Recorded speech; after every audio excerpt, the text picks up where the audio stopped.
if you are listening to this podcast and you're on a school board and you're a principal, you have some sort of influence within the community, you are a state representative or something like that, you need to be, it is the responsible thing for our children and our children's safety to reach out to Anna and explore this. At the very least, you need to be exploring this. If you are in a school district, anywhere across this country, you need to be exploring this, or across the world for that matter, because we got listeners everywhere.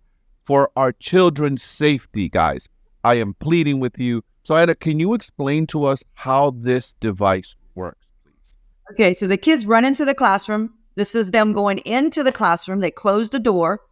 All they have to do is flip it. It drops and it locks. And it reminds them to call 911 because that's the next action step. And it lets them know anywhere in the classroom that the door is locked. And we have goes inside the classroom, right? Inside the classroom. So they don't need to worry about stacking desks in front of the door. So now what it does is the kids see this big red lock on the door every time they come in their classroom. So now they're not thinking, what am I going to do if somebody comes into my classroom? They now can go back to being students and learning instead, and giving them peace of mind, knowing they know exactly what to do with or without the teacher. This can be placed at an ADA compliant height. That means kids in wheelchairs, teachers on crutches can also use it.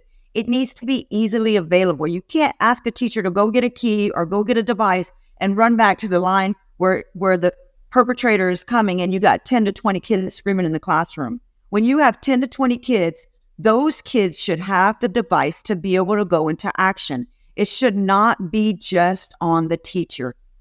It's not fair to them, and it's doing a disservice to all the children sitting in the classroom, because what if the teacher is not in there? That's my big concern. Or what if the teacher's caught off guard? Or what if the teachers they're human beings too, right? What if they're having a bad day? What if they're distracted? What if they're going through a divorce? What if they're panicked? Yeah. What if they're, who knows, right? We're human beings.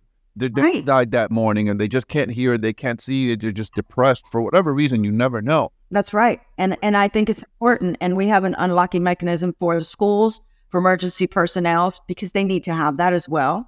That's a requirement. But I think that Fliplock is my mission and passion, and I am advocating for secondary locks in the classrooms. You don't have to use Fliplock, but give our kids the tool to lock the door themselves. Give them that empowerment is really what Fliplock is about.